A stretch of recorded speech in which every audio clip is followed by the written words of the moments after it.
नमस्कार, मैं हूं पवन त्यागी।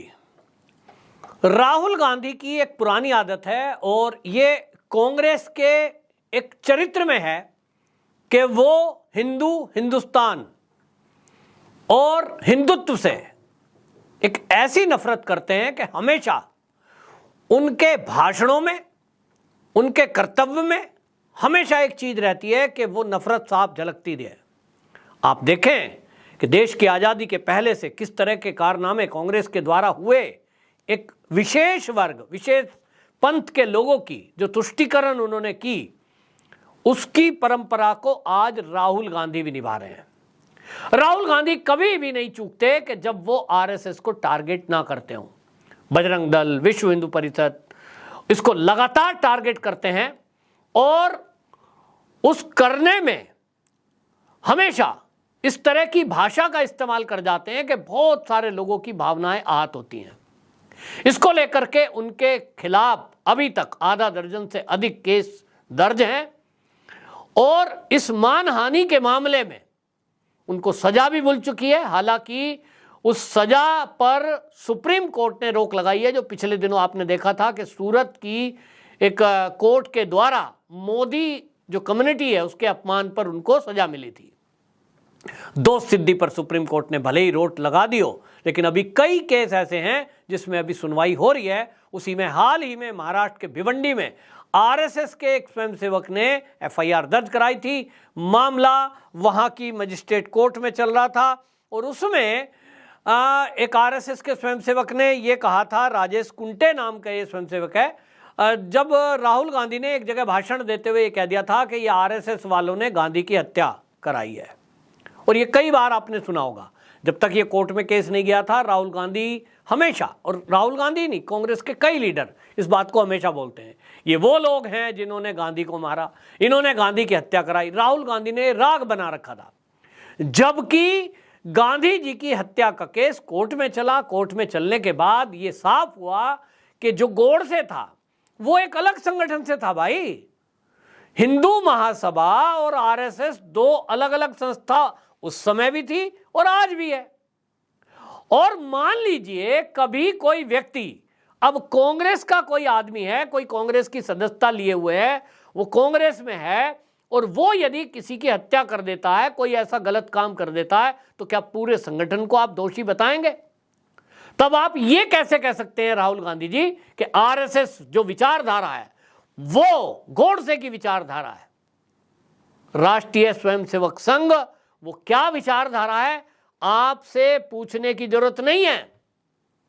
उस विचारधारा से आज देश और देश के बाहर भी करोड़ों लोग जुड़े हुए हैं। और जितने लोग जुड़े हुए हैं, खाली ऐसे ही नहीं कि नामचार को कोई गया 2-4 दिन के लिए और हल्का फुल्का बस पार्क में खेल के आ गया, किसी एक कार्यक्रम को अटेंड करके आ गया, वो नहीं। जिसने जीवन में उस विचारधारा को समाहित किया है, उसको यदि आप देखेंगे तो एक ही चीज समझ में आएगी, वो है मातृ सेवा, राष्ट्र सेवा, यानी भारत माता की बात कर रहा हूं। क्योंकि वहां सिखाया ही ये जाता है दिन रात, भारत माता की जय, अंतिम, और ये एक लाइन है स्वयंसेवक को सिखाई जाती है, नमस्ते सदा वत्सले मातृभूमे त्वया हिंद भूमे सुखम वर्धितोहम महामंगले पुण्य भूमे तुदर्थे पतत्वेश कायो नमस्ते नमस्ते। इस पंक्ति को हर स्वयंसेवक रोज भगवा ध्वज को साक्षी मानकर जब वो रोज बोलता है, तो ये वो मंत्र है जिसके कारण आज करोड़ों लोग इस भारत माता के लिए अपने जीवन को होम किए हुए हैं, जीवन में तपस्या कर रहे हैं, अपनी जेब से पैसा लगाकर वो कार्यक्रम करते हैं ताकि समाज एक हो, भारत मजबूत हो।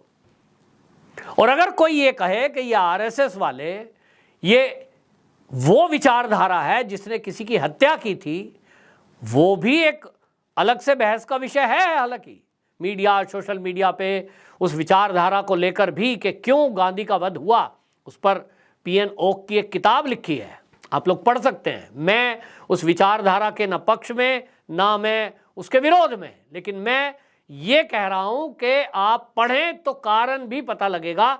जो पीएन ओक ने लिखा है कि वो विचारधारा कौन सी थी और क्यों जन्मी थी, वो बहस का विषय है। लेकिन राहुल गांधी जब ये कहते हैं कि आरएसएस वालों ने गांधी की हत्या की थी, ये तो बिल्कुल ठीक इस तरह से हो गया कि किसी आप निर्दोष निष्पक्ष व्यक्ति के ऊपर आरोप लगा दें कि ये तो चोर है, जिसने चोरी की ही नहीं। तो इससे बड़ी अवमानना क्या होगी। और इसलिए राहुल गांधी के ऊपर केस हुआ, और केस अकेला नहीं है, आपको मैंने पहले भी गिनवाए हैं। 2014 में ये जो भिवंडी में केस चल रहा है 2014 का है। इसके अलावा 2016 में इन्होंने इसी तरह आरएसएस को बदनाम किया था। जब ये असम में एक मठ में गए थे, इन्होंने कहा साहब आरएसएस वालों ने मुझे घुसने नहीं दिया।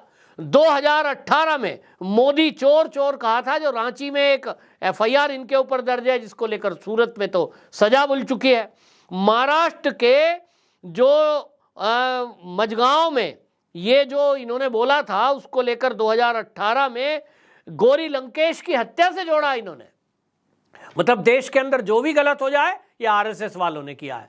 आरएसएस वाले हैं, दंगा कराते हैं। जैसे आरएसएस के स्वयंसेवक ही ले जाके पत्थर, पेट्रोल और ये सब ले जाके छतों पे रखते हैं, फिर वहां से वो एक विशेष वर्ग वालों को कहते हैं कि भैया तुम जय श्री राम नारा लगाने लोग आएंगे, यात्रा निकालेंगे, तिरंगा यात्रा निकालेंगे, उनके ऊपर ये पथराव कर देना। शुरुआत तो ऐसे ही होती है। तो क्या ऐसी शुरुआत कभी आरएसएस वालों ने की है? ये आरोप लगाने वाली मानसिकता दिखाई देती है राहुल गांधी की, कि राहुल गांधी की विचारधारा क्या है। वो ठीक एक एजेंडे पे चल रहे हैं कि कैसे हिंदुओं को बदनाम किया जाए, कैसे हिंदुत्व को बदनाम किया जाए। और जब ये सवाल उठाते हैं राहुल गांधी, तो वो खाली, क्योंकि हिंदुत्व का देश तो यही है, हिंदुत्व पर सवाल उठाते हैं तो पूरी दुनिया में भारत की बदनामी करते हैं। यही एजेंडा है उनका कि भारत को बदनाम करो। वो देश विदेश के बाहर जाते हैं तो क्या कहते हैं, भारत में तो लोकतंत्र ही नहीं है, वहां तो जो सरकार चल रही है उसने तो न्यायपालिका को खरीद दिया। और अभी हाल ही में एक नया उन्होंने ट्रेंड पकड़ा है। वो कहे, अभी अमेरिका गए थे ना, वो जो न्यायपालिका है उसमें भी आरएसएस वाले हैं, जो आप कहते हैं सीबीआई वाले हैं, ईडी वाले हैं, वो सब आरएसएस वाले हैं। सरकार में तो है ही है, तो वो सेना में भी आरएसएस वाले हैं। मतलब उनका कहने का मतलब यह है कि राष्ट्रीय स्वयंसेवक संघ जो 1925 से इस देश में काम कर रहा है, और 2014 के पहले यही कांग्रेस की सरकार थी जिन्होंने कई बार प्रतिबंध लगाने की प्रयास किए, कई बार फर्जी इसी तरह आरोप लगाए, लेकिन सिद्ध नहीं कर पाए। यही राहुल गांधी 2014 के पहले तो मोदी सरकार से पहले कांग्रेस की सरकार थी। तो इसका मतलब तो आरएसएस के स्वयंसेवकों की भर्ती कांग्रेस की सरकारों में हुई। किस तरह की बातें राहुल गांधी बोलते हैं। अब इनको लेकर के इनके ऊपर केस है। अब आपको बता दूं तो ये हाई कोर्ट में कह रहे हैं साहब मैंने जो भाषण दिया था मेरा मतलब ये नहीं था। मामला पुराना है, 2014 का है, और इसीलिए ये कह रहे हैं कि इन्होंने कोर्ट में, high court, Bombay high court में एप्लीकेशन लगाई है, और उन्होंने कहा कि वो जो क्लिप है भाषण की वो मुझे सौंपी जाए ताकि मैं उसे देखूं, पढ़ूं। अब उनका तरीका ये है कि जिस तरह से ये, और मोदी कम्युनिटी के मामले में भी इनके वकील ने क्या कहा है, हमारा मतलब तो केवल मोदी जी के लिए था, हमारा राजनीतिक उनसे प्रतिद्वंदता है, हमने पूरी कम्युनिटी का अपमान थोड़ा ही किया है, हमने किसी का नाम थोड़ा ही लिया है। इस तरह की बातें बोली। तो अभी ये देखते हैं क्या कहते हैं, क्लिप मांग रहे हैं, लेकिन इनको राहत मेरे हिसाब से मिलने वाली है नहीं, क्योंकि आप कभी तक आप कितना बात अपमान करेंगे, एक के बाद एक लगातार। आपको याद होगा एडीसी बैंक के चेयरमैन को लेकर भी इन्होंने आपत्तिजनक बयान दिया था, और 2018 में इन्होंने आरोप लगाया था कि जो एडीजी बैंक है उसने अमित शाह का करोड़ों रुपया चेंज कर दिया नोटबंदी में। इसी तरह राफेल को लेकर के इनके ऊपर गुड़गांव में एक केस है, इन्होंने कहा था राफेल में चोरी की है मोदी ने। इसी तरह आपको बताऊं जो जबलपुर में उस समय के अध्यक्ष की हत्या हुई थी, उसमें अमित शाह के ऊपर आरोप लगाए थे। अभी अहमदाबाद कोर्ट में केस चल रहा है। इसी तरह 2022 में वीर सावरकर जी को लेकर इन्होंने आपत्तिजनक टिप्पणी की थी कि उन्होंने अंग्रेजों से माफी मांगी है। यानी इतने केस हैं कि राहुल गांधी माफी मांगते मांगते थक जाएंगे। लेकिन राहुल गांधी ने भी ये सोच रखा है कि मेरे पास बड़े बड़े वकील हैं, हमारी बड़ी पहुंच है, मैं बहुत बड़ा लीडर हूं, मुझे तो कोई जेल भेज ही नहीं सकता। सुप्रीम कोर्ट तक केस जाते जाते कई साल बीत जाएंगे, और जब सुप्रीम कोर्ट में जाएगा वहां मुझे राहत मिल ही जाएगी। इतना कॉन्फिडेंट है बंदा कि इनको लगता है कि सुप्रीम कोर्ट में तो सब हमारे ही लोग बैठे हैं। वो मानते नहीं है कि जज बैठे हैं, वो तथ्यों को देखेंगे, सबूतों को देखेंगे। इनको लगता है वो हमारे आदमी हैं। मोदी जी की थोड़ी ही चलती है, वहां तो हमारी चलती है। और ये जो इनका मैं कहूं ओवर कॉन्फिडेंस है या ये कॉन्फिडेंस है, ये तो सुप्रीम कोर्ट को तय करना है कि ऐसे लोगों को वो कब जेल भेजेंगे ताकि इनका अहंकार टूटे और इनको पता लगे कि कम्युनिटी का या किसी राष्ट्रवादी संस्था का अपमान करने का नतीजा क्या होता है। नहीं तो ये इसी तरह करते रहेंगे और इनके जो चेले चपाटे हैं वो भी इसी तरह करते रहेंगे। देश में कोई भी किसी भी संस्था या व्यक्ति को या समाज को क्या इसी तरह अपमानित करता रहेगा? बड़ा सवाल है। वंदे मातरम।